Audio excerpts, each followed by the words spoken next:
Ayo, week 11 of summer anime. We got a few more weeks left till we finish up the season, so it's gonna be pretty sad to see most of these shows finish up.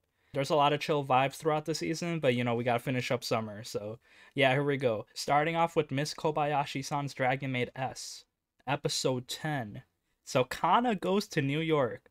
Yo, you heard it here. She's like visiting Times Square, Penn Station, just everywhere. You see all the tourist buildings, the Statue of Liberty, the big ass hot dog stands, the signs everywhere, even some of the random shady back alleys. So yeah, Kanna's just exploring New York. So why did she go here? Well, she randomly got into a fight with Kobayashi, and she got all mad, so she just ran away from home. And then yeah, she just makes the trip to New York. It's pretty funny because it's like a 16-hour flight to New York to Japan. So I'm kind of jealous that she got there so quickly. But yeah, she obviously can't speak the language and she's hungry, so she wants some hot dogs. But then it's like, yeah, she can't communicate. She also doesn't have like American currency. So then she just kind of like downloads the whole language in her head by just looking around for a few seconds. So yeah, she got the power to learn whatever language she wants. And then yeah, Kanna instantly knows English. She still has no money though, so she's just like on her way all hungry. And then she meets this blonde girl. So apparently she's like the daughter of some rich CEO from Minnesota. But yeah, they like kidnap her in New York for some reason. So yeah, Kanna saves her from child trafficking. And then yeah, Kanna and Chloe, two young anime girls, just like instant friendship right here. They get hot dogs together. Chloe's like super rich, so they hang out. They just like, you know, go see all the tourist places. They see the horses. They see kind of like the Statue of Liberty by the Hudson River. So yeah, I gotta give props to the show where it's like they depict New York so well. Like, it looked very accurate to real life, so, you know, I'm down with that. They're making my city look nice, seeing these wholesome anime girls hang out. The sad thing is, though, you know, as it gets dark, you know, Kanna gotta go home, and then so does Chloe. So eventually, they're starting to say goodbye, but then Chloe gets kidnapped again. So then Kanna gets all mad. She, like, turns into the dragon form. She uses her electricity powers, and then Kanna just, like, pulls a Batman, just, like, turning the lights off in this warehouse, and then taking off the thugs one by one and just scaring them. So goddamn, this anime has everything. Wholesome moments, vacationing to New York, and Kanna like being Batman. So yeah, she rescues Chloe. Chloe realizes that Kanna's a dragon, and then they fly to Minnesota to like deliver her home. And then yeah, they exchange addresses so they can always visit each other. So yeah, pretty nice. Even though they have to say goodbye, they will still have a way to be friends. And then yeah, we end that story there. And then we see that Toru was actually in the back in each of the New York cutscenes. She was actually keeping an eye on Kanna, so Kanna wasn't just like all by herself. So yeah, that was a cool detail there. We also get a quick second part of the episode where Kanna and Kobayashi hang out on their day off. They're just exploring the city, and then Kanna's like, oh, I'm gonna make a research report on how many manholes there are. And then she just goes around town just counting the manholes, so yeah, random ass second part of the story. Another cute wholesome moment, so yo, can't complain there. And yeah, we end the episode there. We see that Kanna learned some English, but all her slang is just, it's wicked. I'd really love to, like, just hear Kanna say dead ass B, but no, unfortunately not. But yeah, I can't wait to see what other scenes this anime will have for us in the future. Let's talk about Fena, Pirate Princess, Episode 6. This anime is a Crunchyroll original, working with Adult Swim, so yeah, I'm kind of interested the quality they'll give. This story is actually pretty good, original story for them, though. It's like a 12-episode show. The story's like kind of like really interesting. It's nothing new we've seen, but it's kind of like about anime pirates. So they're kind of good people just adventuring, and then they're like kind of following a story. Oh, like, oh, we got to find the treasure. So, you know, similar to One Piece, but I guess like it kind of has similar vibes to adventure shows with the main character that's kind of inexperienced. Fena is kind of this white-haired pirate girl that got like separated from her crew when she was really young.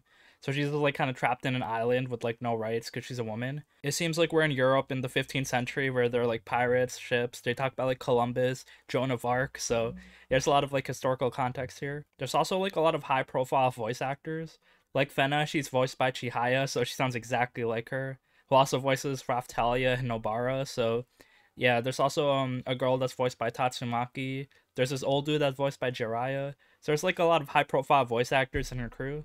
And it's a decent starting point if you don't like One Piece to like experience a pirate anime. So in episode 6, Fena gets kidnapped, and the crew that Fena's running with, they're actually evil. They like kind of like kill children, they kidnap people. So there is some conflict on both sides. And the treasure so far that we're looking for is this sacred Japanese sword. So they need the power of Fena's memories and coordinates to be able to get it. And maybe Fena and her crew, they'll be able to get the treasure to kind of like solve the problems and be happy. So we'll see, because this is a pretty decent anime so far. Doesn't do anything different, but solid classic adventure storytelling. Okay, and now for the trash report of the week. Girlfriend, Girlfriend, episode 11.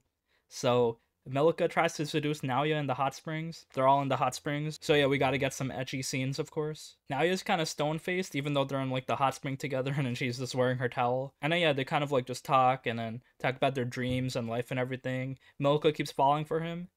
We learned some like cool things about Naoya here actually, where it's like he doesn't really know what to do in the future, but he like wants to give it his all no matter what. And he doesn't want to like give up on people or disappoint people. So I guess that's why he's like trying so hard for Saki and Nagisa. So yeah, Milka falls for him. Her towel also falls. So yeah, Naoya gets to see everything. She gets embarrassed. So yeah, we skipped that there. Naoya runs away. The thing is though, he randomly falls into Shino's hot spring area. So yeah, that was kind of interesting. Naoya and Shino get introduced. But then yeah, Shino's also wearing her towel. So Naoya's like, oh, I'm sorry, I'm not looking. I'm about to leave. And then Shino's like, bruh. And then she's like, oh, it's also a perfect opportunity to kind of like lecture him because he's like, oh, why are you two-timing? And then now he's trying to keep it down low. He's like, no, I'm not two-timing. You got it wrong. So he's trying to leave. He's trying to climb up the fence to leave. And then Shino's just trying to pull him down and like get a full confession out of him. And then yeah, randomly we get some anime physics where Naoya falls onto Shino. But then Shino kind of lands on top of him. And then her towel falls off too. So she's like naked on top of Naoya.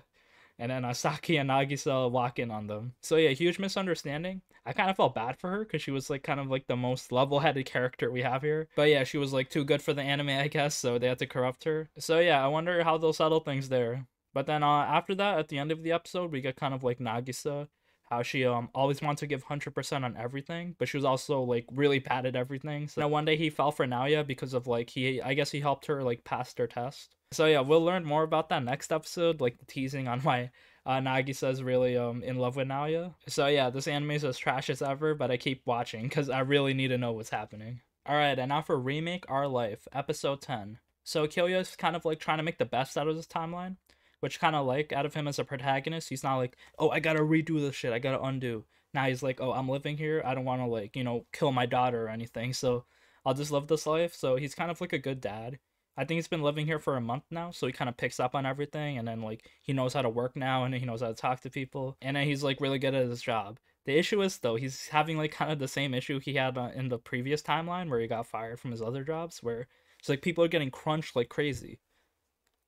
So it's like the boss is yelling at people. Yeah, they're kind of like rushing a mobile game, and then he's like, yo, there's gonna be so many bugs, you gotta chill out, boss. So yeah, he's helping out the red-haired girl Aiko because she's like really stressed out about this. He's just like working all the time, sleep deprived. And then the issue is though, when the game finally goes live, it's just like there's so many bugs. People are getting their 5-star rare gacha pulls at like a common rate compared to other people, so it's like different accounts are abusing the system.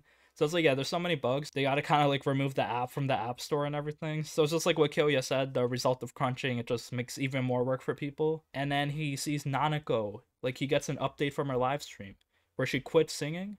But no, now she can't quit, she came back.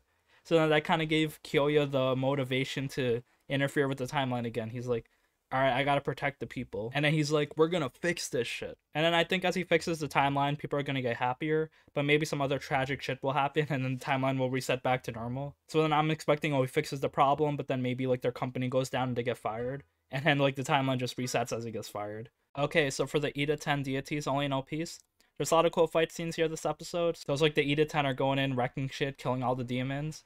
So Hayato is fighting Takeshita, and Rin's fighting Brandy. So Takeshita's actually really strong. He's kind of like the whole emperor, so I guess like it's fitting that he's so strong. The thing is though, it's kind of like, even though he can damage Hayato a lot, like his body can't heal himself, so yeah, he's just getting weaker as the fight goes on, and then he eventually loses. The interesting thing though is that the nun, her name is Gil, she kind of cries at how useless she is, like, oh, everyone's dying, I can't save people. And even though like everyone's dying, like I kind of want to be friends with the evil people too. It's like, oh, why can't we just understand each other? So yeah, she's trying to like be nice and positive, even though she was kind of like kidnapped and raped and everything. So yeah, she's just sad to how powerless she is. So then all that emotion comes out of her, and then Hayato kind of like, he sees a new Idaten portal, so he kind of pulls it open, and a new Gel is born. So a new nun is the new Idaten. So there's kind of like two copies of her, like the human version and then the Idaten version. So yeah, I thought like something like this would happen. She would turn into an Idaten, but it's kind of funny that there's two of her now. So yeah, I'm down with that. A new Idaten, and she's like a cool nun. I'm kind of curious what she's gonna do. But yeah, after that we get a fight with Rin and Brandy. So Brandy has the hair, and then Rin's like really dumb, so she kind of like goes head first and everything. And then she's tough, but then like she gets like cut up with the hair and everything, like her hands get cut up. But she can regen really quickly, so it doesn't even matter. So then she kind of brute forces it because she can't really like capture everyone. Because Brandy's like controlling all these puppets with the hair. So then Rin just like takes all the hair strands. She spins it up and tangles it into like a huge ball. And then she slices that shit up. And then Brandy tries to like run away. The thing is though, as Rin was about to kill Brandy, the Demon Lord comes in. So that evil mad scientist dude.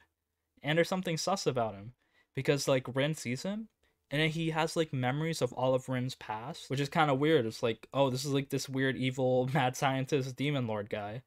But he's actually like has memories, so he doesn't really know who he is. Like I'm assuming he's like the culmination of all the Idaten and all the demons, like all of them together into kind of like a hybrid Idaten. Rin kind of lets her guard down because this dude reminds her of her grandfather. So then Brandy kind of like takes this chance to try to kill her. So she kind of tries to cut her up in the back. And then she does so it looks like Rin is like really fucked up. But then Rin kind of blows Brandy up at the same time. Yeah, I think all the demons are dead. And then the Zobel Empire is back to normal, I guess, so yeah, the good guys won. But then Miku and her squad are still alive, so there's still some like things like that need to be settled in the end. So yeah, cool episode, cool action, and there's some setup for future events. Alright, so for the case study of Vanitas, episode 11. So this was kind of a funny episode. Like I love how wholesome and comedic it was, even though like kind of like the story is kind of serious. So yeah, it starts off with John. We saw her like constantly throughout the season getting tormented by Vanitas. Vanitas like literally sexually assaulting her. She wants Vanitas to stop harassing her. So John uses reverse psychology to make Vanitas hate her, because Vanitas hates people who idolize him. So yeah, her plan kind of backfires because she actually falls for him. They go on a date together, and then it's like Vanitas is actually really nice, and then he's like showing her around Paris. So yeah, we see John just like getting all doki. She's like eating crepes and everything, so it was like a cool, funny, wholesome date. The thing is though, John is kind of cursed. So we don't know if she's like cursed with like that cursed like name or everything, where she turns like evil and corrupted. Because if it was, Vanitas could just like cleanse her with the book. But it looks like it's a different type of curse. She can't really explain it. But yeah, she when she sees people bleeding, like she's like all like bloodthirsty, which I thought was kind of weird because I thought John was like kind of like a normal like level-headed protagonist. I didn't think she had anything to do with these curses or anything. I thought she was just like a powerful vampire. But no, she's like can't control her urges. So she bites on Vanitas's arm to kind of like control her urges, and then she actually like sucks on his blood on his neck. So yeah, mildly sexual scene, as I'm not really in love with it, but it was funny because in the end, Vanitas is like, if I can't use my power to uncurse you, I'll kill you before you could hurt anyone. So that was like really sad. It was like, damn, what a kind of weirdly powerful ending. Vanitas, like, he doesn't fall in love with her. He does the opposite. He's like, I'm gonna kill you if you turn evil. So yeah, that's a cool moment.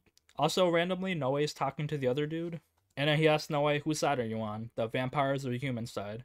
And Noe's like, he takes like a neutral stance. He's like, oh, I'm on both sides. Like, I'm trying to protect both of them. And then he's like, wrong answer, bro. And then he kind of knocks him out. So, what is happening? I'm interested. Okay, so for Peach Boy Riverside episode 11. Yeah, cool episode. You can obviously see from this episode that it should be like really early in the season. Like maybe right after their whole like city got destroyed. So here they're hanging out with Winnie, the Witch of the Forest. And she's like, you know, that hot blue-haired witch we saw last episode. So then Sally, she kind of wants to learn magic from her. And then Winnie, she kind of doesn't want to do it, but she sees that Sally like is really powerful. She has that Peach Boy power in her. She doesn't really know about that power either, but yeah, she wants to learn magic. But yeah, this episode kind of ends with a cliffhanger where there's like this big tree ogre that's summoned. And then the little nun girl that's also there, she's also an evil Oni. So yeah, we know what happens to her. She kind of gets defeated and she loses her memory. So, you know, it's obvious what's going to happen next episode. We're going to see like Sally beat everyone. So it's kind of sad that we know kind of everything that's going to happen, but it also like leaves room for like more stuff to happen in the future. Even though like I think next episode is going to be the finale. So there's still some loose ends with other demons we haven't settled. So I guess read the manga to find out more. Okay, so for Sonny Boy episode 9, another trippy episode. This one, we see the cast, the squad, they kind of go to like a new place. So it's a different world where there's like these twins, and their powers to kind of like reverse things, so they can actually like reverse the whole world. So they're thinking they can like maybe use their power on people, and then they can reverse them to before like they were transported into this other world. So yeah, maybe they can like restore their world back to normal, maybe teleport them back to the main timeline. The thing is, the twins, they keep fighting each other. They're just like, they keep arguing, and we realize that they're not really twins. They're copies. They're identical copies. So yeah, they just want to know who the real one is. And then we also see the other girl who has the cats. Her cats are actually sentient and can speak. And then they have the power, like they're the ones who bring her stuff from the Amazon. So yeah, they actually copy things, and we realize that they can also copy people. Yeah, we get some interesting story with her and the cats. Also the teacher, the sensei lady, she kind of has the two twins fight each other with guns. Yeah, when they shoot each other, they just like have a big hole in their bodies. So yeah, one of the twins beats the other twin, and he feels kind of empty inside, so he shoots himself in the head. So yeah, nothing really happens this episode because like the whole reason they wanted the twins' power, well, they died. So yeah, I guess we're back to square one.